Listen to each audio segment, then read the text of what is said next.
Hello friends, எல்லாம் எப்படி இருக்கீங்க? நாங்கள் ரொம்ப நல்லா இருக்கோம். நீங்களும் நல்லா இருக்கணும். இன்றைக்கி வந்து ஊட்டி சீரீஸோட பார்ட் 3 வீடியோ தான் போஸ்ட் பண்ணியிருக்கேன். பார்ட் 1 வந்து முதுமலை ஃபாரஸ்ட் போனது, பார்ட் 2 வந்து மலர் கண்காட்சி போனது. 2 வீடியோவுமே இன்ட்ரெஸ்டிங்காக இருக்கும், போயிட்டு செக் பண்ணி பாருங்கள். பார்ட் 3 வீடியோ வந்து படகு குளம், அதாவது போட் ஹவுஸ் போன வீடியோ தான் ஷேர் பண்ணியிருக்கேன். இன்றைக்கி ஒருத்தவங்க கமெண்ட்டில் சொல்லியிருந்தாங்க, போதும் லிஸ்ட்டு பெருசாக போயிட்டுருக்கு அப்படின்னு. லாஸ்ட் ஒன்று தான் குன்னூரில் சிம்ஸ் பார்க்கு, அதோட முடிச்சுக்கிறேன். பார்ட் 4 வீடியோவோட முடிச்சுக்கிறேன். அவ்வளோதான். கண்டிப்பாக சப்போர்ட் பண்ணுங்கள், லைக் பண்ணுங்கள், சப்ஸ்கிரைப் பண்ணிக்கோங்க. வாங்க வீடியோக்குள்ளே போகலாம். நாங்கள் ஊட்டி போயிட்டு வந்த நேரமோ என்னமோ, நாங்கள் ஊட்டியிலேருந்து வந்த நாள்லேருந்து சரியான மழை. 5 நாள் மழை பெஞ்ச மணிமா தான் இருக்குது. கொஞ்சம் கூட விட்டுட்டு பெய்வோம் அப்படின்றதுலாம் இல்லை, ஊற்றிட்டே தான் இருக்குது. கிளைமேட் அவ்வளோ நல்லா இருக்குது. நியூஸ் பார்த்தவங்களுக்கு தெரிஞ்சிருக்கும், நீலகிரி மாவட்டம் கோவை மாவட்டத்துக்கு வந்து ஃபர்ஸ்ட் வந்து ஆரஞ்சு அலர்ட் விட்டுருந்தாங்க, இதுக்கப்புறம் ரெட் அலர்ட் விட்டுருந்தாங்க. அது மாதிரி தான் மழை பெஞ்ச மணிமா தான் இருக்குது. நீலகிரி ஊட்டியில் வந்து டூரிஸ்ட் பிளேஸ் எல்லாமே தற்போது க்ளோஸ் பண்ணி வச்சுருக்காங்க. மாவட்ட ஆட்சியர் அவர்கள் வந்து உத்தரவு போட்டிருக்காங்க, மறு உத்தரவு வரும் வரை டூரிஸ்ட் பிளேஸ் எல்லாமே தற்போது க்ளோஸ்டு. அதனால் அங்கே இருக்கவங்களையுமே கீழே வர சொல்லிட்டாங்க. இல்லைன்னா நீங்கள் வந்து எங்கெங்கே தங்கியிருக்கீங்களோ அங்கே போய் வந்து சேஃபாக இருந்துக்கோங்க அப்படின்னு சொல்லிட்டு நியூஸ்லையுமே பார்க்க முடியுது. நிறைய மலைச்சரிவு. ஒரு பையன் கூட பாவம், கேரளாவிலேருந்து டூரிஸ்ட் வந்தவங்க ஒரு பையன் கூட இறந்து போயிட்டான், மரம் அந்த கிளை வந்து முறிஞ்சு விழுந்துன்னு சொல்லிட்டு. ஸோ அதனால் கொஞ்சம் பார்த்து சேஃபாக இருங்க. நீர்நிலைகள் பக்கத்தில் அதிகமாக போவேனா. இந்த டயத்தில் தான் பார்த்தீங்கன்னா எல்லா நீர்நிலைகளுமே கொஞ்சம் நல்லா மழை அதிகமாக இருக்கிறனால தண்ணி வர ஆரம்பிச்சிருக்கும். அதனால் சேஃபாக இருங்க, தண்ணிக்கிட்ட யாரும் போகாதீங்க, உங்கள் பிள்ளைங்களையுமே சேஃபாக பார்த்துக்கோங்க. ஊட்டியில் 127வது மலர் கண்காட்சி போட்டிருக்காங்க. ஸோ அதுக்குள்ளே தான் போயிருந்தோம். போய் அங்கெல்லாம் சுற்றி பார்த்துட்டு வந்துட்டு வெளியிலே பார்த்தீங்கன்னா நிறைய gift shop and bag, handbag items இந்த மாதிரியான கடைகள் இருந்தது. சரி, ஓகே, பர்ச்சேஸ் பண்ணிவிட்டு அதுக்கப்புறம் நம்ம வந்து போட் ஹவுஸ் போகலாம் அப்படின்னு சொல்லிட்டு பக்கத்துலேயே பார்த்தீங்கன்னா தொட்டாப்பில் தான் இருந்தது, நிறைய கடைகள் இருந்தது. ஸோ இந்த கடைக்குள்ள போயிருந்தோம். கிஃப்ட் ஐட்டம்ஸ்லாம் அவ்வளோ நல்லா இருந்தது. என் கூட வந்தவங்க நாங்கள் எல்லாமே வீட்டுக்கு என்னென்ன வேணும் அப்படின்றத பர்ச்சேஸ் பண்ணிகிட்டு இருந்தோம். ஹேண்ட்பேக்ஸ் எல்லாமே 200, 350 இந்த ரேஞ்சிலேருந்து ஸ்டார்ட் ஆகுது. ஆனால் குவாலிட்டியுமே நல்லா இருந்தது, அந்த ப்ரைஸ்க்கு தக்கன குவாலிட்டி இருந்தது. ஸோ எல்லாருமே அதிகமாக கொஞ்சம் பேக்ஸ் எல்லாமே தான் வாங்கிட்டு இருந்தோம். ஸோ அதிகமாக பார்த்தீங்கன்னா ஹேண்ட்பேக்ஸு, அப்புறம் வாட்ச்சு, டூர் கொண்டு போனால் பேக்ஸு, இந்த மாதிரி ஐட்டம்ஸ் தான் வாங்கிட்டு இருந்தோம். அப்புறம் சாக்லேட்டு இதெல்லாமே பர்ச்சேஸ் பண்ணிவிட்டு நேராக பார்த்தீங்கன்னா படகுக்குளம் போயாச்சு. ஸோ இந்த கடை பார்த்தீங்கன்னா அந்த கடைக்கு வெளியில் இருந்தது, சும்மா ஒரு தள்ளுவண்டி கடை மாதிரி. எல்லா ஐட்டம்ஸுமே பார்த்தீங்கன்னா மரத்தால் செஞ்ச ஐட்டம் அவ்வளோ நல்லா இருந்தது. இந்த வாட்சே பார்த்தீங்கன்னா வாட்ச் மாதிரியே டிசைனில் கையில் கட்டுற வாட்ச்சு, ஆனால் இது வந்து நம்ம வாலில் போடுற வாட்ச்சு தான். கையில் கட்டுற வாட்ச் டிசைனில் இருந்தது, ரொம்ப ரொம்ப நல்லா இருந்தது. லெதரு, வுட்டு இந்த மாதிரி தான் பண்ணி வச்சுருந்தாங்க. அப்புறம் இந்த வாட்ச் வந்து ரொம்ப நல்லா இருந்தது. இந்த மாதிரி டெக்கார்ட் ஐட்டம் எல்லாம் நல்லா இருந்தது.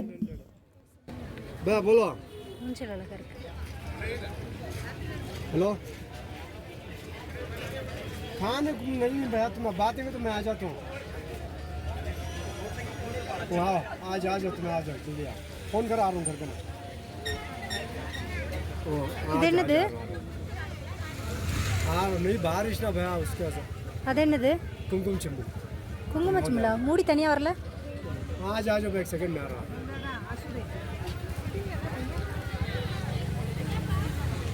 ஜுவல் பாக்ஸு 300 में बोलो, 250 में दे दूँगा।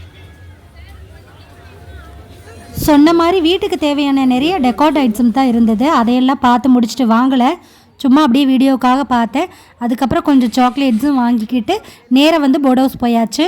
படகுக்குலாம் போகும்போதே பார்த்தீங்கன்னா லைட்டாக அப்படியே மெஸ்ட்டாக தான் இருந்தது. பனி வீடியோஸ்க்கு கூட வந்து கிளியராக தெரியல, அந்தளவுக்கு மெஸ்ட்டாக தான் இருந்தது. ஸோ ஸ்ட்ரைட்டாக போயிட்டோம். போனதுமே உள்ளுக்க பார்த்தீங்கன்னா பசங்க ஆல்ரெடி போய் டிக்கெட்ஸ் எல்லாமே வாங்கி வச்சுருந்தாங்க. ஸோ போனதுமே நம்ம போயிடலாம், ரொம்ப நேரம் வந்து லைனில் நிற்க வேணாம் அப்படின்னு சொல்லிட்டு. என் கூட வந்தவங்க 2 பேர்த்துக்கு பார்த்தீங்கன்னா கொஞ்சம் தண்ணினா பயம் போல், அதனால் வந்து பெடல் போடுற போட் வேண்டாம், நம்ம வந்து கொஞ்சம் மேலே இருக்கிற மாதிரியான போட்டு போயிடலாம் அப்படின்னு சொல்லிட்டாங்க. எனக்கு வந்து பெடல் பண்ணிவிட்டு தண்ணியை வந்து அப்படியே அந்த தண்ணிக்குள்ளே, கையை வந்து அப்படியே அந்த தண்ணிக்குள்ளே விட்டுட்டு என்ஜாய் பண்ணிட்டு வரணும் அப்படின்ற மாதிரி தான் ஆசை இருந்தது. ஸோ அவங்க பயத்துக்காக வந்து நாங்கள் கொஞ்சம் பெரிய போட்டாகவே வந்து போயிட்டோம். ஒவ்வொரு போட்டுக்கும் ஒவ்வொரு டிக்கெட்ஸு. பெடல் பண்ணுற போட்ஸுக்கு ஒரு டிக்கெட்டு காசு, அதாவது பைசா பார்த்திங்கன்னா அதுக்கு தனியாக இருக்குது. அதுக்கப்புறம் நம்ம வந்து துடுப்பு போடுறது, பெடல் பண்ணுறதுனா 2 பேர் உட்காந்து நம்ம சைக்கிள் ஓட்டுற மாதிரியான பெடல் பண்ணிக்கலாம். அது வந்து கப்பிள்ஸுக்கு வந்து நல்லாயிருக்கும். அதுக்கப்புறம் பார்த்திங்கன்னா வேறு ஒருத்தவங்க இருப்பாங்க, அவங்க வந்து துடுப்பு போட்டுட்டு நம்மளை கூட்டிகிட்டு போவாங்க.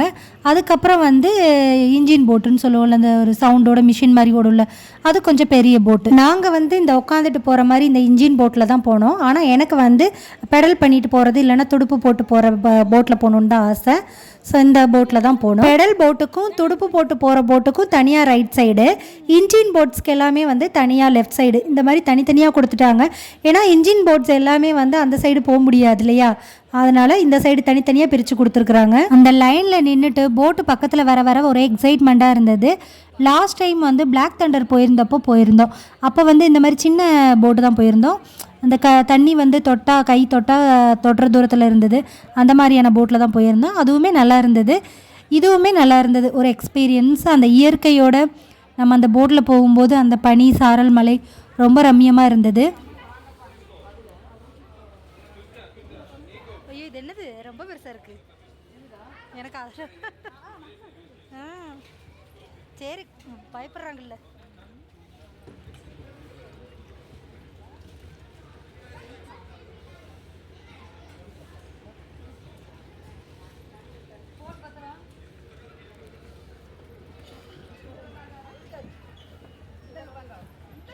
என்னது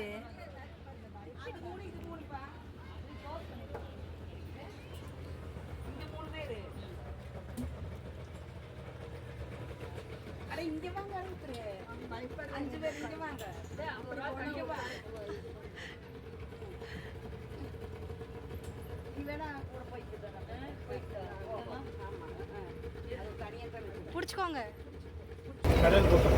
இது எவ்வளவா?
ஒரு 3 ரவுண்டு சுற்றிட்டு கொண்டாந்து இறக்கி விட்டாங்க. வெளியில் வந்து சரி குதிரை சவாரி போகலான்னா யாருமே போகிற மாதிரி இல்லை, யாரும் சின்ன பசங்க இல்லை, அதனால் யாரும் போகல.